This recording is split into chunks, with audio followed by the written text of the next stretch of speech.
yo diría, tradicional de poder invitar a expertos conocedores del ámbito. Hemos creado un espacio de reflexión.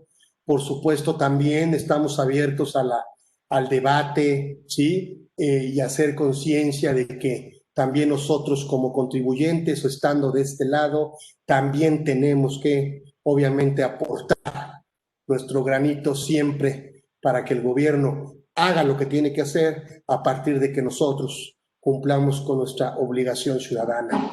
No es el tema, ustedes se preguntarán por qué tengo al doctor aquí, José Antonio Luarte.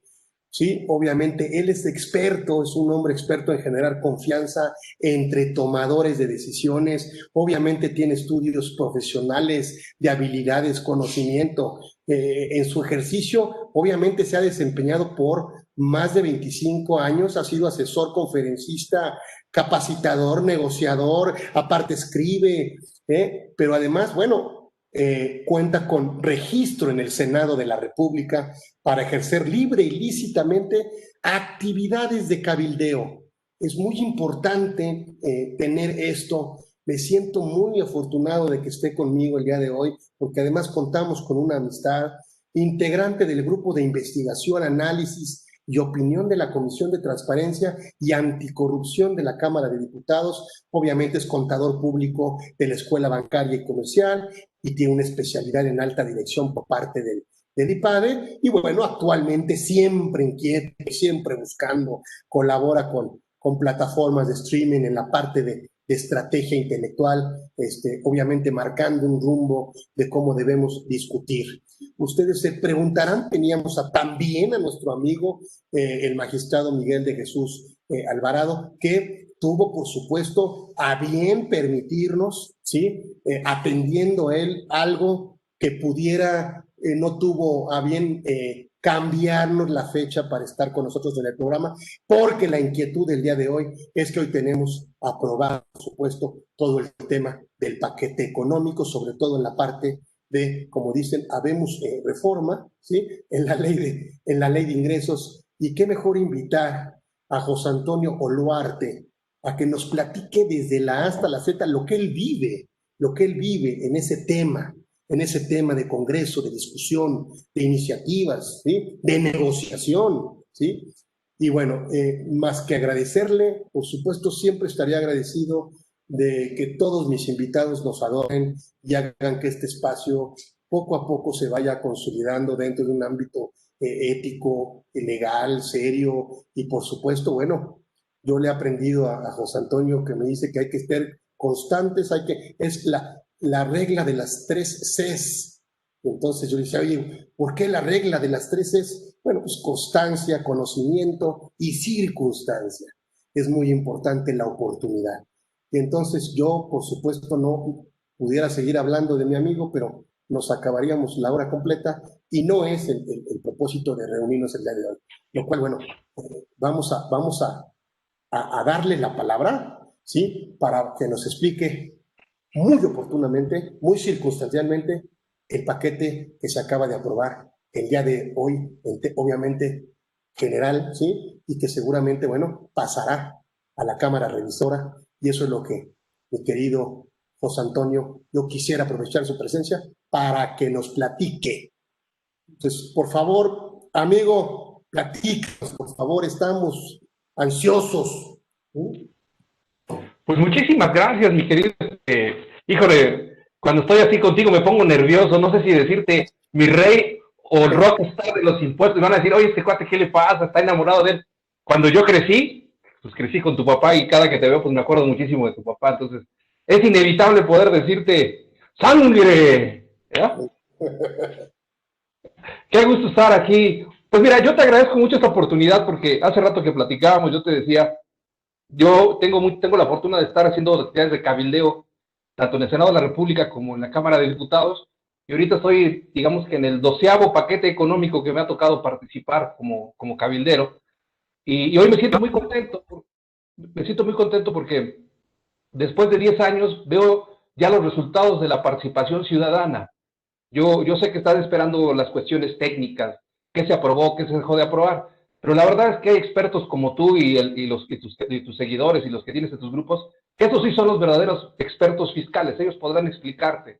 A mí lo que me gustaría es centrarme en que los conocedores de impuestos tienen que ayudar a transformar a este país con sus conocimientos y con sus habilidades.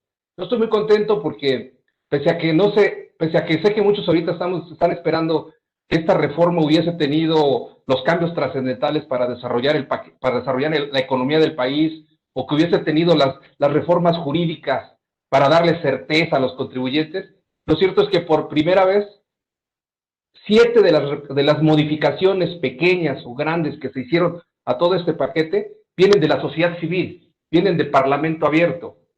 Es el segundo año que se hace un ejercicio donde ciudadanos y legisladores empiezan a dialogar, empiezan a acercarse y empiezan a decir, creo que debemos de hacer esto, creo que debemos hacer el otro. Y es un ejercicio que tampoco lo hemos aprendido, no estamos acostumbrados a dialogar, a construir consensos, tanto sociedad como legisladores o como gobernantes y gobernados. Fueron 15 modificaciones las que hizo la Comisión de Hacienda en la Cámara de Diputados al paquete que vio el presupuesto, y 7 pasaron producto de los estudiosos de la contaduría, de la academia, de la parte fiscal, de los abogados, de los despachos independientes, de las plataformas, de la gente que escribe, de la gente que da cursos, y eso es un ejercicio inédito, porque por primera vez la sociedad incide en cambios, y así se empieza.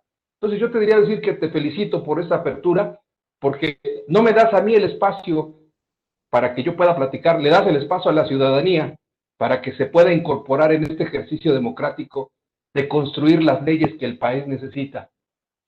Se aprobó un paquete económico con el consenso, con la participación ciudadana. Yo quisiera con ese comentario empezar, querido Carlos. Por favor, José Antonio, a ver, un poquito aterrizado para no solo los expertos, sino los de pie. ¿Cuál fue el resultado de este ejercicio legislativo? Mira, como todos estos momentos sabemos, ya está aprobado, y el 8 de septiembre, por procedimiento, se envía al Ejecutivo, el Ejecutivo envía al Congreso de la Unión su propuesta económica, el 8 de septiembre. Y ahí tenemos nosotros, creo que te estoy perdiendo, o ya no me veo ahí. O bueno, ¿me escuchas ahí? Porque parece que yo ya me salí de la cámara. No, sí te escuchamos, a lo mejor te perdemos un poquito, pero sigue hablándonos. Ok, tú me dices ahí. Yo lo que te decía es que el 8 de septiembre el Ejecutivo mandó su propuesta. Y a partir del 8 de septiembre de la tarde es un paquete, es un trabajo que tiene un proceso legislativo, donde los actores fundamentales son los diputados en este caso y después los senadores en la aprobación de estos paquetes. ¿Qué es lo que sucede?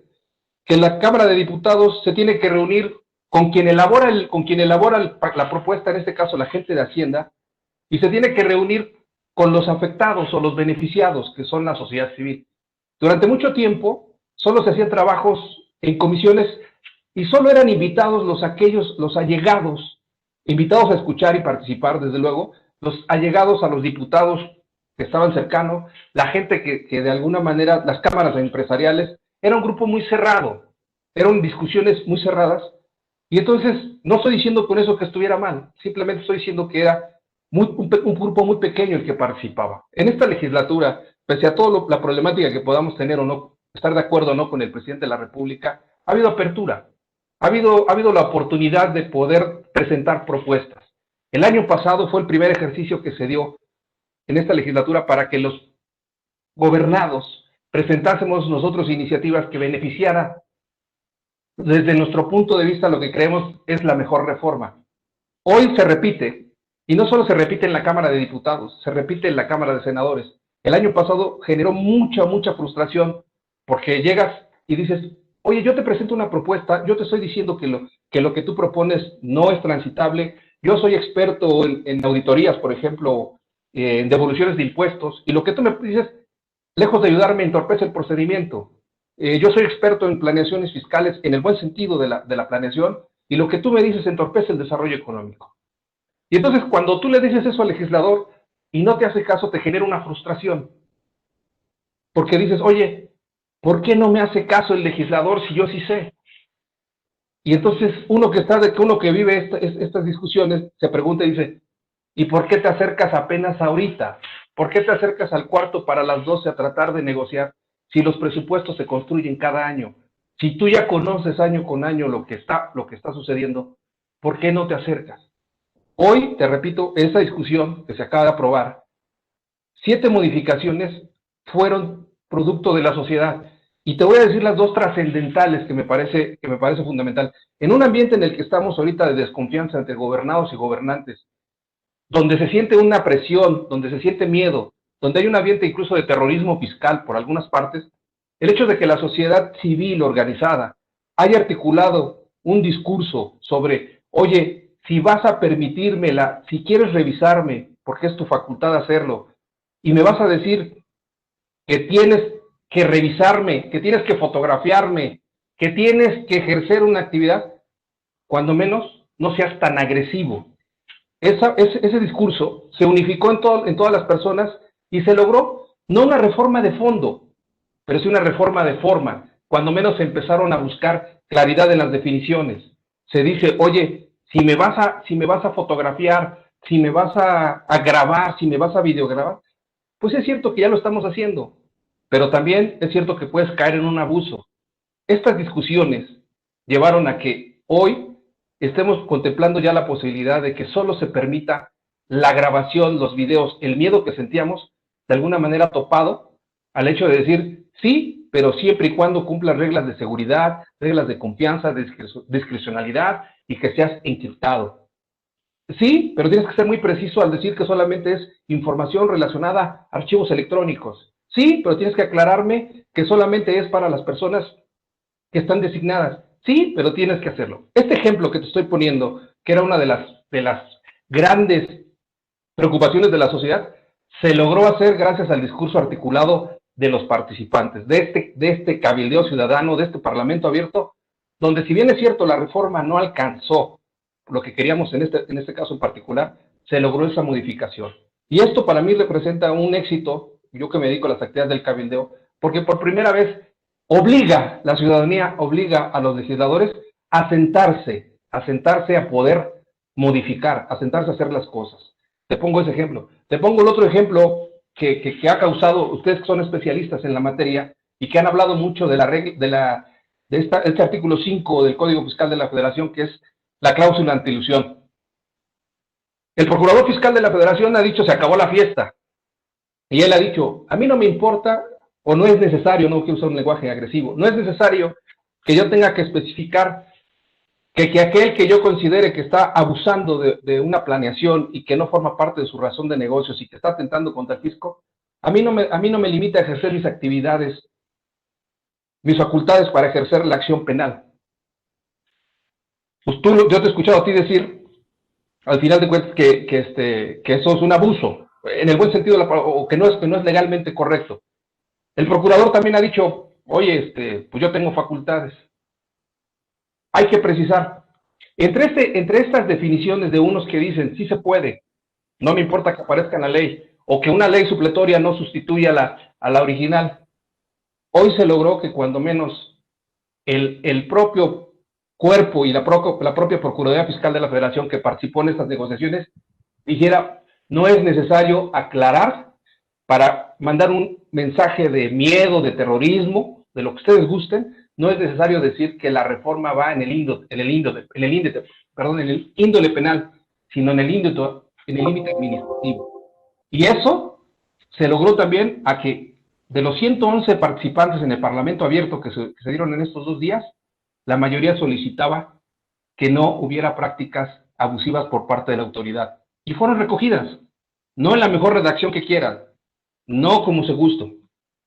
Se logró en este momento el consenso, mi tío Carlos, y eso es lo que yo quisiera un poco aprovechar tu auditorio, invitarlos y motivarlos a que participen activamente con su experiencia, con su conocimiento, sin la desesperación, con un argumento coordinado, con una planeación, a modificar las leyes. El año que viene vamos a tener inevitablemente una reforma fiscal. Estamos a tiempo. Tú como líder y otros líderes fiscales pueden ayudar a la construcción de una sola reforma que ayude a este país. Pero tienen que aprender también los tiempos, los procesos, el trabajo legislativo, porque no se puede decir, yo quisiera que los diputados hicieran esto, yo quisiera que los senadores me hicieran caso en el otro. Se tiene que trabajar. Y tenemos que aprender.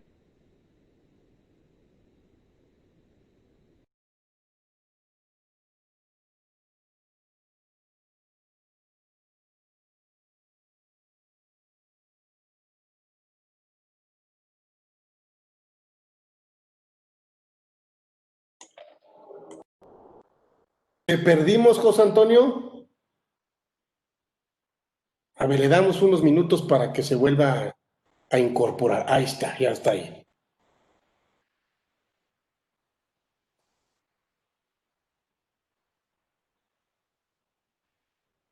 Pero bueno, parece que me había salido, ¿no? Adelante, adelante, José Antonio, nos platicabas.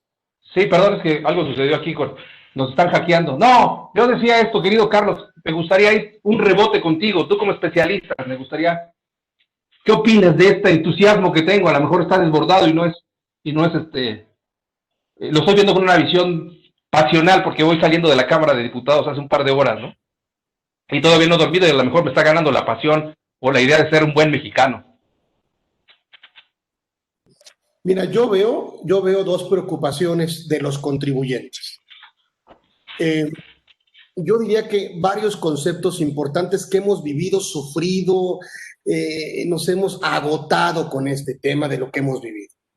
El tema de la materialidad, por ejemplo, de las operaciones, en donde no existe una definición en la ley, que me parece que debería de haber por lo menos una lista y no dejarle tan abierto al contribuyente para cumplir con elementos de materialidad.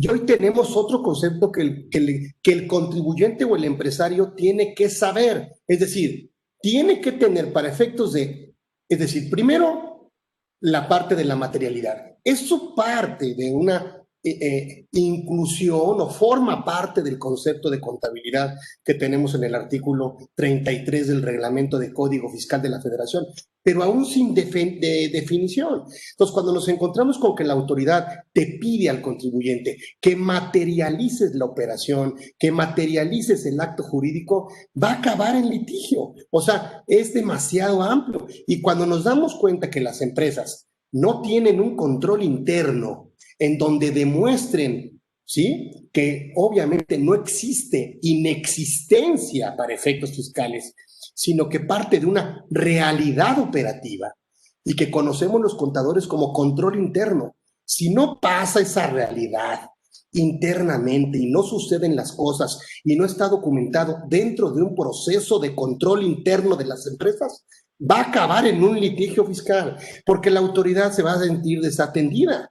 Y entonces, cuando el contribuyente le piden que materialice, pues no sabe cómo, porque no tiene internamente todos los elementos de soporte, evidencia y de sustancia, que por supuesto que ahora tenemos que tener en esta norma general antielusión, que este famoso 5A, que siempre se quiso incorporar, ¿te acuerdas? Tenía años que se discutía y que por lo que tú quieras no se aprobaba. Ya pasó esta norma general antielusión, el cual, bueno, para este 5A, bueno, pues se pudiera obviamente tener efectos penales. Yo creo que no tenía que quitarle el efecto penal a la norma, o sea, prácticamente eso era innecesario incorporárselo. Pero bueno, se incorpora. Ese no es el problema, porque no tenía que decir este 5A del código. El problema es que nos encontramos con un tema de que la razón tengo que cuantificar aritméticamente cuál es el beneficio fiscal del acto jurídico, ¿sí? Y compararlo con el beneficio económico presente o futuro razonablemente esperado. El contribuyente tiene que salir, tiene que saber, que tiene que documentar cuál fue la razón de negocios por la cual ellos llevaron a cabo un acto jurídico. Y además tienen que hacer el ejercicio, ¿sí?, presente o futuro, y justificar que el beneficio fiscal fue menor al beneficio económico. Y ese tema de carga de la prueba que tenemos a partir de 2020, bueno, pues obviamente, entonces hoy el contribuyente tiene que estar muy preparado para materializar, ¿sí? El tema de la materialidad, el tema de la razonabilidad, el tema de la deducibilidad. Y en la deducibilidad tenemos requisitos, por supuesto, sustanciales y requisitos formales. Y el empresario toma decisiones todos los días sin pasar por este filtro. Eso es lo que me preocupa, querido José Antonio, que el empresario sigue haciendo lo mismo, ¿sí? Y no se está portando mal, no está adquiriendo un comprobante fiscal, depende de que el emisor de la factura cumpla con los supuestos de existencia fiscal, ¿sí? Para que él no tenga que acreditar la materialidad. Y eso es lo injusto de la norma. Porque entonces basta, claro, basta con que mi proveedor aparezca en un listado como una empresa que factura operaciones simuladas porque le faltó cumplir uno de los 5 supuestos para acreditar la existencia fiscal, desvirtuando la presunción de que la operación es inexistente. Y ese es el tema que tiene el empresario. Y luego ahorita, bueno, pues obviamente tenemos una cláusula antielusión en donde no solo tenemos que materializar, sino pasarla por una norma general antiabuso o antielusión, en donde tiene que estar documentada que el propósito por el cual el contribuyente llevó a cabo ese acto jurídico siempre va a obtener un beneficio económico por encima del beneficio fiscal. Quiero verlo. La pandemia que nos ha enseñado. Estaba planeada la empresa de llevar a cabo operaciones. ¿Y qué pasó? Se consumieron las utilidades. ¿Y qué? ¿Qué me va a decir la autoridad? Ah, bueno, pues no deducible porque el beneficio económico fue menor. ¡Ah, caramba! Dices, espérame, pero es una pandemia mundial y perdí clientes, perdí esto, cancelaron facturas, tengo cuentas incobrables, estoy liquidando gente. Ese es el tema, ese empate que el legislador no tiene esa empatía con el empresario, porque el empresario tiene otra visión, tiene otra forma de hacer las cosas. Ahora, si la reforma va a castigar al empresario mal portado, que lo haga, pero que lo haga técnicamente bien. Fíjate que me gusta cómo lo estás planteando, porque déjame yo ir a la parte de mi ejercicio. Si yo en este momento fuera el que yo tuviera que decidir en el legislativo esto que me estás pidiendo, estos cambios, pues estamos teniendo dos visiones diferentes, porque yo te voy a argumentar lo que yo escucho por parte de la autoridad cuando estamos en estas negociaciones, y dice, oye, es que yo no estoy atacando a los contribuyentes buenos, perdón, estoy atacando a los contribuyentes malos, pero yo no puedo hacer una reforma que solamente diga, voy contra los malos y contra los buenos, porque es un artículo general. Entonces, ¿cómo le hacemos, Carlos? ¿Cómo le hacemos para que esto que tú brillantemente me expones lo plasme yo en un artículo que beneficie a todos? ¿Cómo lo hacemos? La respuesta te la digo muy sencillo. Necesitamos sentarnos a redactar juntos. Necesitamos a construir esta reforma fiscal, este artículo, porque si no siempre te voy a quedar a deber. Porque yo también, mi papel como autoridad es recaudar. Y yo no estoy dudando de ti, que quede bien claro. Como empresario, sé que lo que voy a hacer va a dañar, pero también sé que hay cosas que yo no puedo hacer de acuerdo a mi limitante. Necesito a los expertos. Y sí te puedo decir yo, con toda sinceridad, que cuando hemos estado en los parlamentos abiertos o discutiendo con los diputados o los senadores, hay dos discursos, el técnico, el recaudador, pero no hay ese discurso hacia el centro. Te voy a poner el ejemplo más claro como ustedes como contadores. Durante muchos años, muchísimos años, dejaron que la autoridad fiscal impusiera las reglas para mandar la contabilidad. Y eso lo que te voy a decir es lo que dice la autoridad. Hoy me dicen a mí, y cuando hablo de autoridad me refiero a la Secretaría de Hacienda, dice, hoy los contadores me argumentan normas de información financiera para determinar razón de negocios, materialidad. Antes me decían principios de contabilidad, pero a lo largo de los años, la propia contaduría pública privilegió la parte fiscal, al grado de que empezó a adaptar la contabilidad a las normas fiscales. Y hoy quieren que regrese yo a sus propios principios, a sus propias normas, porque los estoy obligando otra vez desde el punto de vista fiscal. Yo cuando he estado sentado, y no voy a decir nombres, pero he estado con representantes de los grupos de colegios de contadores o contadores de este país, todo su argumento es a la parte fiscal. Todo su argumento es a la parte fiscal. No defienden sus principios, no defienden estos controles internos. El SAT, te pongo el ejemplo más claro, no se dice contabilidad electrónica, se dice presentación de información a través de medios electrónicos. Y el SAT habilitó un catálogo de cuentas. Y todos los proveedores de contabilidad y la mayoría de los contadores grandes y pequeños adaptaron su contabilidad a ese catálogo de cuentas.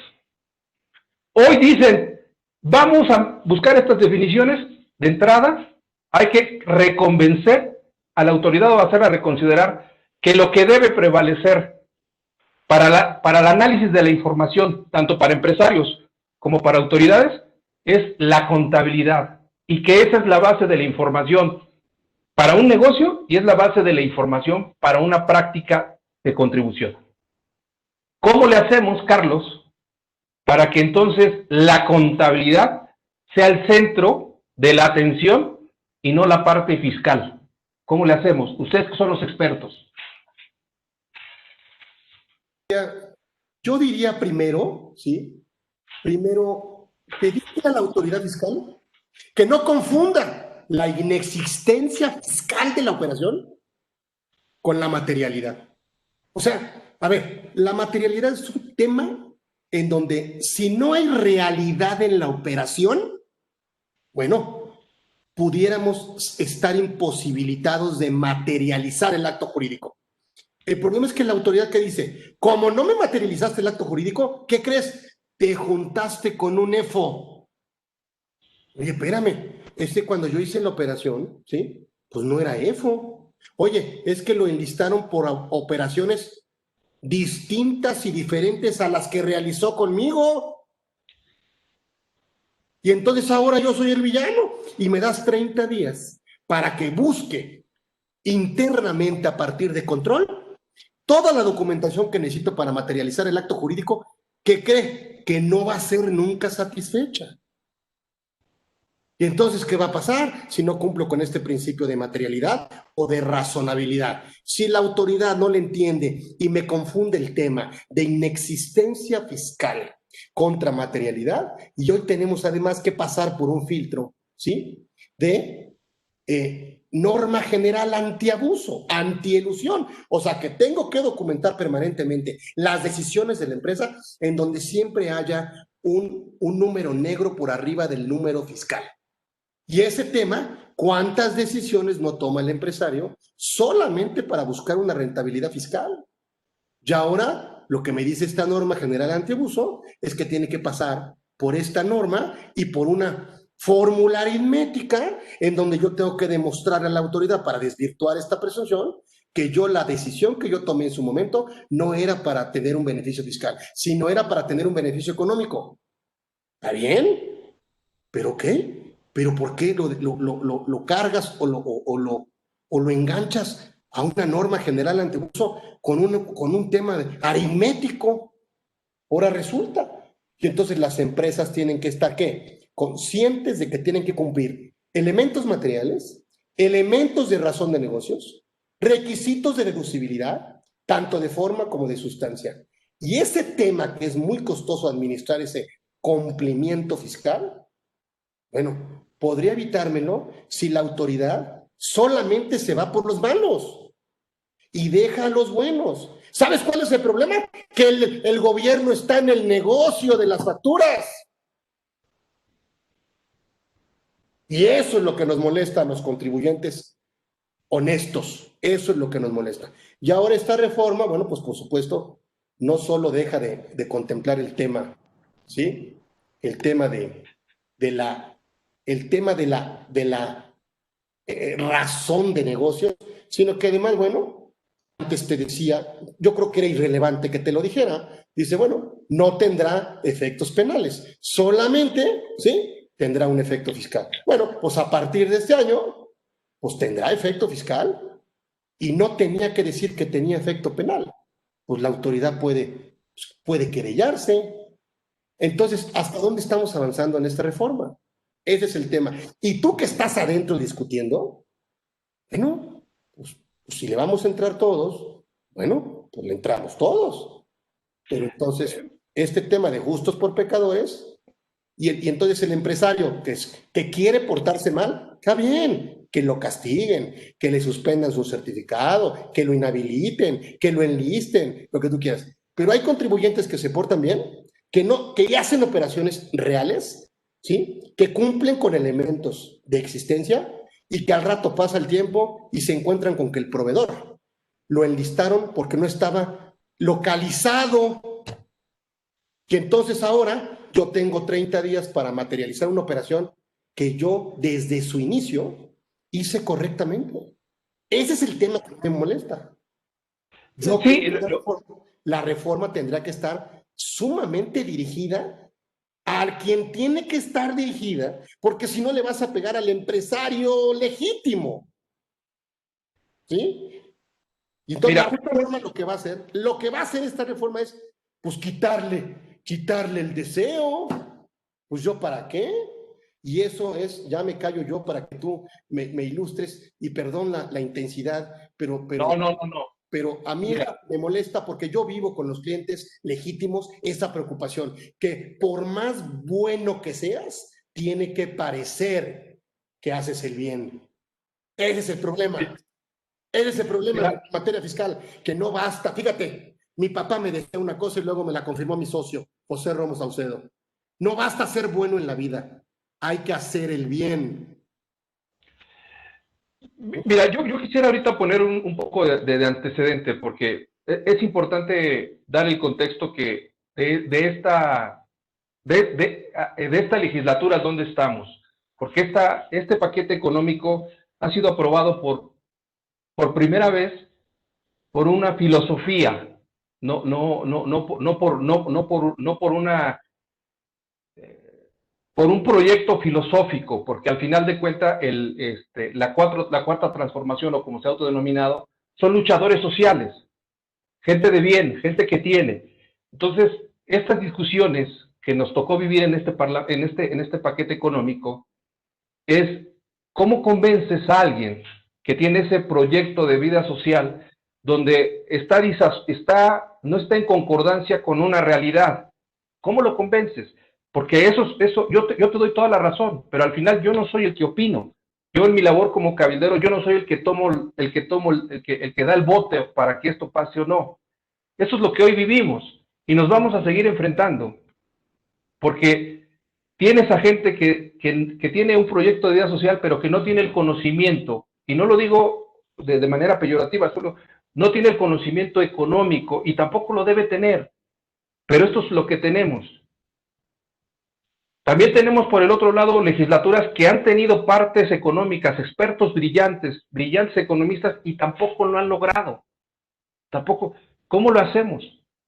Yo sé que este tema puede resultar para ustedes que son muy técnicos y he visto que algunos están abandonando. Sé que puede ser muy difícil, pero justamente, por eso te lo digo, se requiere que empecemos a encontrar cómo vamos a dialogar, porque si no, no vamos a construir esas reformas y vamos a empezar a tener estos problemas de frustraciones de, oye, no es la reforma que yo quería, no es le falta esto.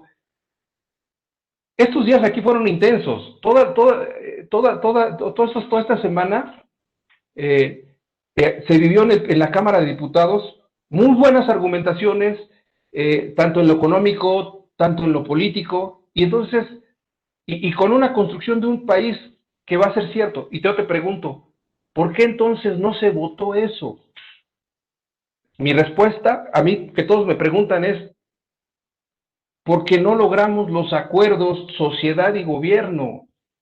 Todavía no hemos logrado, yo no quisiera batallas, todavía no hemos logrado poder construir una reforma fiscal porque una de las partes ausentes es el contribuyente, es el que la paga, pero es una parte ausente del contribuyente. Porque a mí me gustaría verte a ti y a muchos de los que hoy están aquí, y he visto algunos colegas que se han salido, me gustaría verlos en las mesas de discusiones, me gustaría irlo. Estos consensos no se construyen en la semana previa del Parlamento, en estas 2 o 3 semanas del paquete, porque lo digo con toda sinceridad, ya viene elaborado. Tenemos que participar. Tú me invitaste a hablar de una experiencia y yo te estoy diciendo la realidad. Cuando ya nos acercamos nosotros a una semana antes, difícilmente va a haber modificaciones trascendentales, porque ya viene hecho el paquete.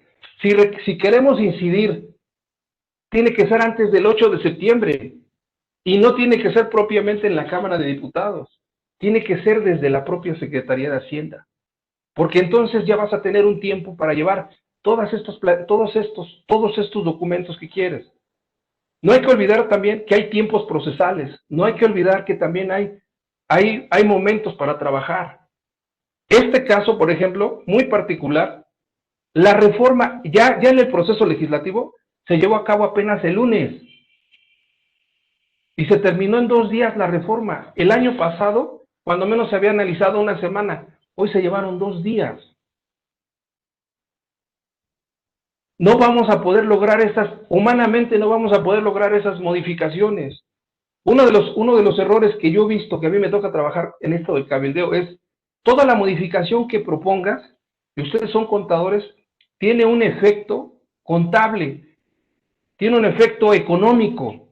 Cuando se va a discutir el paquete económico, se discute la reforma, sí, pero atrás de la reforma tiene un impacto económico, o mayor recaudación o menor recaudación. Perdón, o mayor recaudación o menor recaudación. Implica ajustes. Cuando ya estamos en la discusión del paquete, los argumentos que tienen que darse son los que se hacen en el paquete sobre la reforma, sobre lo que implica. Estas modificaciones que tú bien me las estás diciendo, solo las voy a escuchar, pero no las voy a poder incorporar en el paquete porque no es motivo del análisis, no es motivo de la discusión en ese momento.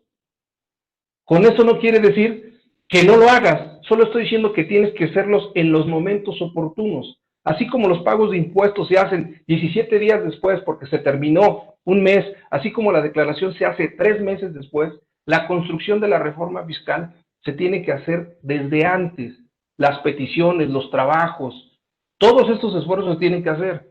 A mí me encantaría poder decirles abiertamente, oye, todos los comentarios que están diciendo son válidos, las respuestas existen, sí. Lo que no se ha hecho es el trabajo, lo que nosotros llamamos trabajo de negociación, trabajo de cabildeo, porque los diputados, los senadores no deben conocer las leyes, ellos no están para conocer las leyes, ellos están para aprobarlas. Para eso existe todo un organismo que los provee de información y dentro de ese organismo está la sociedad. Y sí te lo puedo decir como cabildero profesional, la sociedad en su conjunto está ausente. Empieza ahorita a participar. Yo empecé con esta narrativa. Estoy muy contento porque estas pequeñas modificaciones que se hicieron fueron producto de esta sociedad que empezó a pedir, que empezó a exigir, que empezó a trabajar. Yo no quiero con esto desanimarlos y decirles, oigan, no están sus comentarios mal, solo los estoy invitando a que ahora construyamos los expertos conjuntamente con sus diputados, con sus senadores, empecemos a construir la reforma del siguiente año. Mi experiencia es, se acercan como sociedad 3 días antes, una semana antes, no se puede lograr los cambios, se los digo con toda sinceridad. ¿Qué se tiene que hacer? Foros como estos, mesas de análisis como estos, reformas como estas, pero tiene que haber trabajo parlamentario desde la sociedad. Si no, no vamos a incidir, Carlos, en el cambio. Te lo digo con toda sinceridad. El próximo año estaremos, si me invitas nuevamente, hablando exactamente lo mismo, diciendo, oye, ¿por qué no pasó esta ley? ¿Por qué no pasó este artículo? Porque además esto es un trabajo político. Uno de los errores que yo he visto en la práctica es que van técnicos al Congreso de la Unión. Tienen que ir políticos con técnica a negociar su paquete presupuestario. Tienen que hacerlo desde antes, foros, participaciones, iniciativas, trabajos, para que cuando lleguen las semanas de aprobación, se negocie lo previamente hecho. Yo te puedo garantizar que este paquete y los anteriores en la sociedad civil no estuvo presente. Te lo garantizo. Me toca vivir a mi diario eso. Yo los he visto en los parlamentos abiertos. Estoy muy contento, muy satisfecho de que participe en la sociedad. pero los he visto en esos 3 o 5 minutos a veces no tocar el tema del Parlamento, de la reforma que se está hablando, sino de lo que quisieras que se está haciendo. Entonces, desaprovechas esa gran oportunidad que tienes para incidir en el que va a tomar la decisión. ¿Sí me explico, querido Carlos? Te explicas muy bien. A ver, creo que puedo no hacer conclusiones porque no me reconozco experto en el tema del cabildeo como lo eres tú, pero yo sí creo y me hiciste reflexionar ahorita. ¿Cuál sería la razón por la cual los expertos fiscales no se han involucrado políticamente, ya sea o a través de llegar por la política o a través por llegar por la técnica? Y luego me he encontrado una respuesta que a lo mejor nadie va a estar de acuerdo conmigo o todos van a estar de acuerdo conmigo. Bueno, no nos involucramos porque nos beneficiamos de la reforma. ¿Sí? Ya sea en la parte contenciosa, en la parte preventiva, en la parte correctiva. ¿Sí? Entonces, ¿qué tendríamos que hacer? Bueno, pues de entrada, esto que me estás comentando, que para mí no me sorprende, sino que me hace pensar y me hace cuestionar lo que estamos haciendo nosotros los expertos tributarios, en decir, necesitamos conocer el proceso legislativo desde adentro. Si queremos que nuestras ideas que beneficien al país, estés dispuesto a que te afecten a ti como profesionista, pero además estés dispuesto a hacer que el propio Congreso te escuche, lo apruebe, y para eso tenemos que conocer Y yo la verdad reconozco que me he metido en un tema de confort, en estar juzgando, cuestionando, criticando. Y hasta que un día, no voy a decir el nombre, un diputado me dijo, ¿y qué estás haciendo tú? ¿Por qué no te metes? ¿Por qué no me ayudas? Ay, no, pues no, esa es tu chamba. No, también es la tuya. Y con esta reflexión, mi querido José Antonio, me quedo. Sí creo que nos ha faltado a los técnicos aportar, no solo aportar, siempre hemos aportado. Siempre hemos aportado. En este mismo programa tenemos funcionarios que trabajan en el SAT, a cuales saludamos, pero no basta eso. Es decir, me estás diciendo y me estás dando una clase de decir, espérame, es que tienes buenas ideas, tienes buenas propuestas. Oye, ¿cuándo hay que meterlas? ¿Cuándo hay que discutirlas? ¿Cuándo hay que aprobarlas? ¿Cuándo hay que rediscutirlas? ¿Cuándo hay que presentarla a fulanito, menganito, Juanito? ¿Cuándo hay que hacerlo? Y este tema de proceso parlamentario que tú me comentas me da una luz distinta. Es decir, volvemos a lo mismo. No basta ser bueno.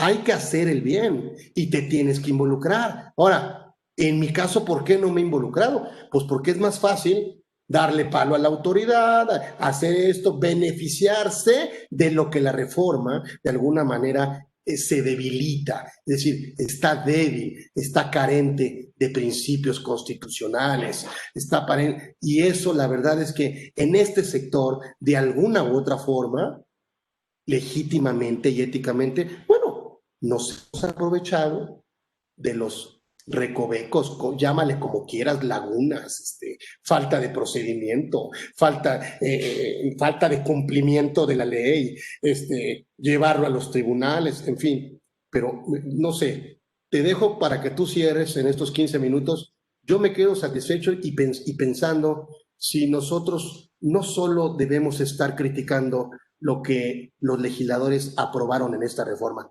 sino preguntarnos qué hicimos para involucrarnos, ¿sí? Desde antes para lograr una reforma que beneficie al país. ¿Sí? Mira, yo te voy a poner un ejemplo muy claro de lo que tú acabas de decir, de la capacidad que tienen los expertos. Si hacemos un foro ahorita, y van a surgir muchísimos foros fiscales, entre ellos el tuyo, entre otros, van a hablar sobre qué debió de haberse hecho, y van a hablar sobre qué debió de haberse, cómo va a dañar. Pero te aseguro que ya todos analizaron cómo van a asesorar a sus clientes, y estoy hablando perfectamente bien, lo estoy hablando no dándole vuelta ni dándole palo. Estoy seguro que ya tienen la manera, en la vida pragmática, estoy seguro que ya saben cómo vivir y cómo convivir. Si ese talento lo comparten en el proceso legislativo, te aseguro que vamos a tener no la mejor ley, pero sí la más posible, la más cercana a lo que pueda suceder. Yo llevo 25 años en la parte de los impuestos, llevo 13 años en la parte del cabildeo y de verdad, sí he visto, y lo digo porque me invitaste y porque es mi deber decírtelo, porque somos nosotros, tenemos que empezar con la transparencia. Yo he visto muchos compañeros, muchos colegas yendo al Senado de la República y a veces simple y sencillamente van por la foto, van por la pose. Y no lo estoy criticando, que quede bien claro, solo estoy diciendo que esas grandes oportunidades que tienen de incidir no la aprovechan, no la catafixian. Perdón, no, la catafixian por eso.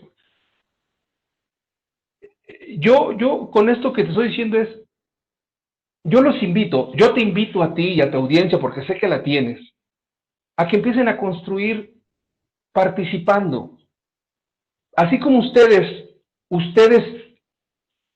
asesoran, porque son los expertos y los buscan para un tema de litigio, para un tema de planeación.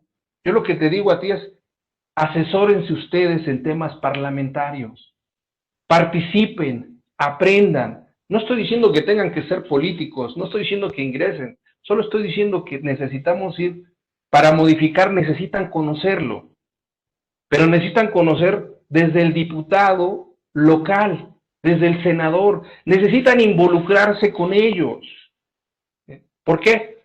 Tenemos una gran oportunidad para el siguiente año. El siguiente año hay reelección por primera vez en este país. Y hay diputados que hacen buen trabajo. Hay senadores que hacen buen trabajo. Hay ciudadanos. Te voy a poner un ejemplo que lo vas a poder replicar de lo que es cuando se coordina la sociedad, cuando se coordinan los técnicos, cuando se coordina un buen trabajo. Tú tienes dentro de tu grupo a GBA Capacitadores, Andrés. Tienes a Pérez Góngora, a Casarín. Tienes a la maestra Patricia López, gente cercana a ti que ha participado. Hace unos días participamos en un foro para la Prodecon, recordarás, cuando la terna del presidente, que no estuvimos de acuerdo. Se hizo el foro, participamos.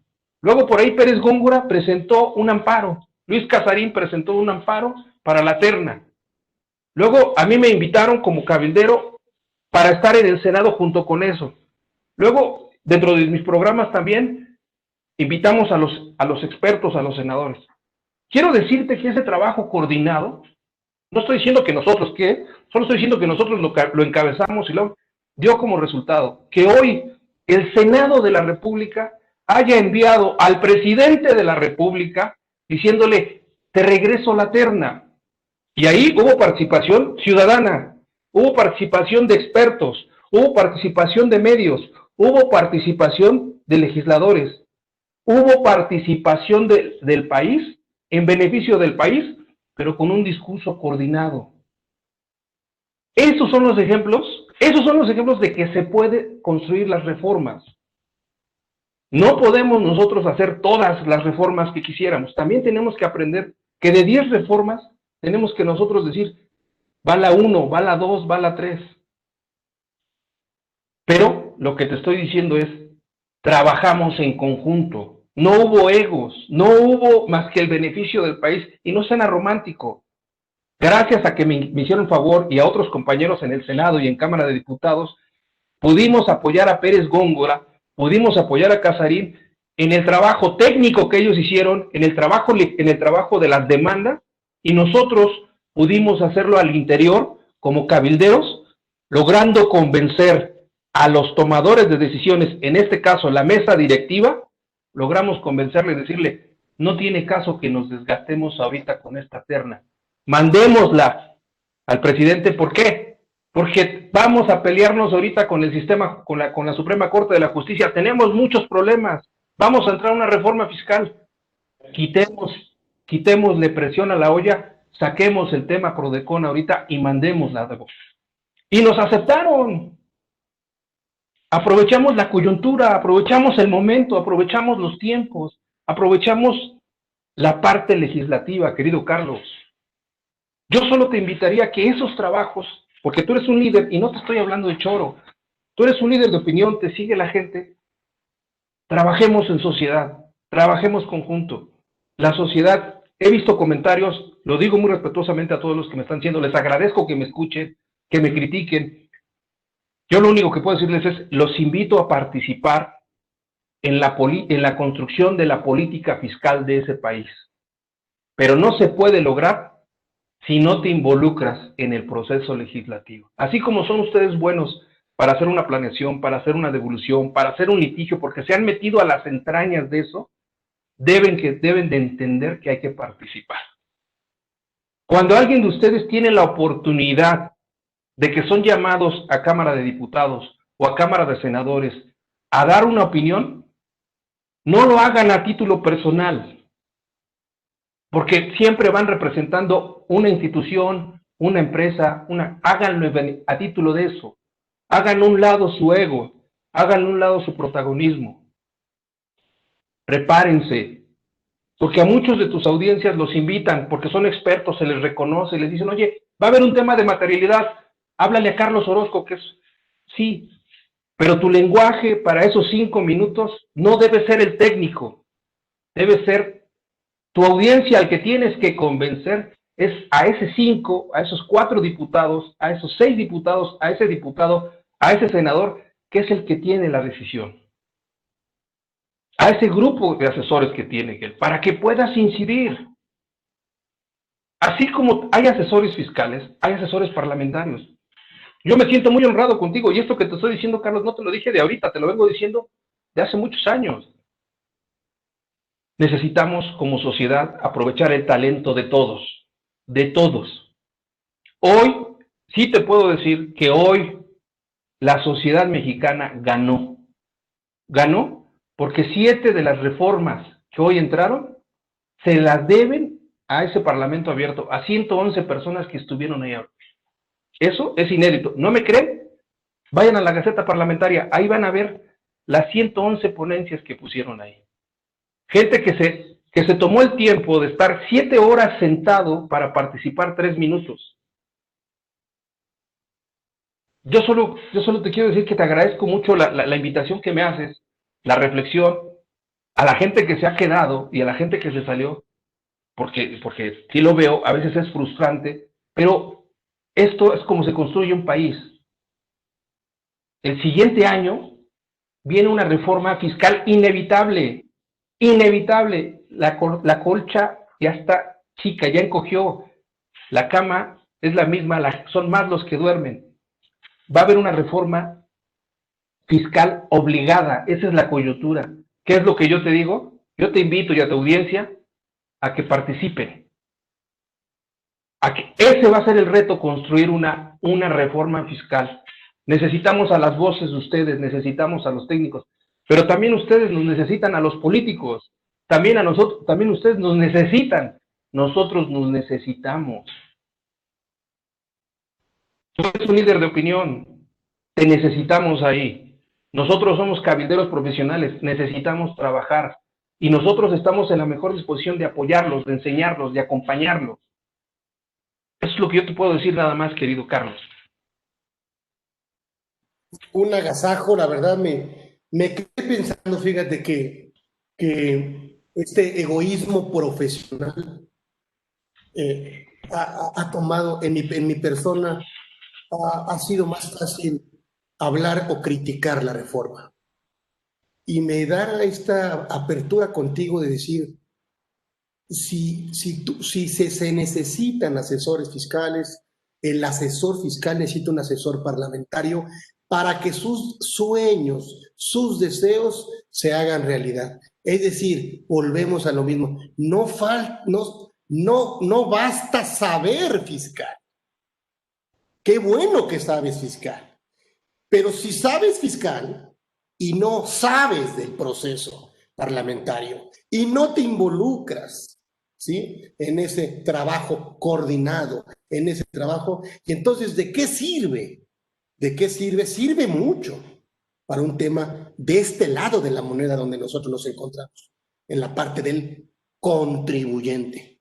Pero si nosotros queremos cambiar las leyes fiscales, en beneficio del contribuyente, tenemos mucho de lo que tú me estás diciendo, quitarnos la gorra de experto fiscal y pedir ayuda al experto parlamentario, al experto de este tema, donde él es el único que me puede ayudar a que en lugar de estar criticando lo que se aprobó, se apruebe lo que nosotros propusimos en su momento. Y para eso tienes que saber este proceso legislativo. Un agasajo, José Antonio, aprendí hoy mucho. Déjame nada más a puntualizar algo para ahorita que me das la oportunidad de abrirnos. Algo en donde sí pueden ayudar ustedes ahorita muchísimo, muchísimo, y lo pueden hacer desde ahorita inmediato, es cambiar el discurso, porque el año que viene vamos a entrar a un tema de desconfianza, un tema de presión. No hay lana y la autoridad necesita cobrar. Si nosotros generamos ese ambiente también, una cosa es que la autoridad tenga la necesidad de cobrar y otra cosa es que nosotros nos confrontamos con ellos. Hoy, la neta es que hay un discurso de unos contra otros. Eso lo pueden hacer tú en este momento, lo pueden hacer los que nos están escuchando. Yo no estoy diciendo que rindan pleitesía ni que claudiquen, pero no podemos continuar con ese discurso de encono, de tú eres mal. Al final de cuentas, los señores de Hacienda no dejan de ser seres humanos como tú y yo, mexicanos que también creen en el país y que están haciendo su chamba. No saben hacerla quizás, nosotros sí sabemos, tenemos que enseñarlos. Tampoco nosotros sabemos contribuir, ellos nos enseñan. Neta, no es romántico, porque eso al final de cuentas, yo que estoy en la parte legislativa, podemos hablar todos los procesos que quieras, Carlos, pero al final estamos negociando personas con personas, estamos buscando beneficios para personas. Atrás de toda la diferencia, atrás de todos, es una persona que está convenciendo a la otra. Solo yo los invito a que este discurso de encono lo cambien. Hay que criticarla, sí, pero también hay que apoyarla. Porque tiene algo bueno esta reforma. Y lo bueno es que los buenos asesores fiscales van a seguir existiendo. Lo malo es que los malos asesores fiscales van a desaparecer y los tranzas van a desaparecer. ¿Qué tiene de bueno para mí esto? Que la contaduría pública se reivindica a través de este proceso, porque tú empezaste hablando de controles internos. Una de las mejores herramientas que vas a tener para la planeación fiscal y que te va a dar tranquilidad y seguridad el próximo año es cumplir con la contabilidad, cumplir con los principios de contabilidad, regresando a los orígenes, siendo el buen contador público, aplicando lo que aprendimos en las aulas. No es choro, Carlos, tú lo sabes. Nos va a dar la tranquilidad de que la planeación fiscal es la correcta y no va a haber responsabilidad penal para las empresas y no va a haber intranquilidad para los empresarios. Yo con eso me despediría, querido Carlos.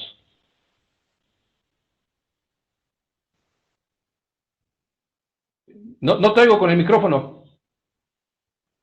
Me quedo con tu conclusión, me encanta, por supuesto empato con ella, me quedo angustiado, si desde nuestra trinchera realmente nos estamos beneficiando a nosotros, pero estamos descuidando y desprotegiendo a nuestro gran México. Entonces, yo no me queda más que agradecerte tu presencia. Por supuesto, reprogramaremos al magistrado Miguel de Jesús Alvarado, que nos dé desde su punto de vista, por supuesto, de la parte judicial. Pero fue un agasajo, mi querido José Antonio, porque nos enseñaste que, fíjate, vuelvo a lo mismo, no basta saber fiscal, sino también tienes que saber de política, tienes que saber de procedimientos, tienes que todo el esfuerzo que hace el fiscalista para aportar cosas se traduzcan en realidades. Y para eso, con toda la soberbia, tienes que pedir ayuda a los que saben ese proceso como tú. Entonces yo me siento muy, muy a gusto de este programa. Nos veremos el próximo miércoles con Luis Eduardo Natera, que fue obviamente central del SAT en precios de transferencia. Nos va a hablar un tema súper interesante. Próximo miércoles de 1 a 14 y yo les agradezco muchísimo que hayan acompañado a estas 122 personas que hayan confiado en esta horita y que nos hayan regalado su tiempo. Y sobre todo a José Antonio que nos haya dejado con esta reflexión. Recibe un gran abrazo, mi querido José Antonio, y siempre te mando desde aquí todo todo un tema de amistad y de respeto. Muchísimas gracias a todos por estar con nosotros. Abrazo.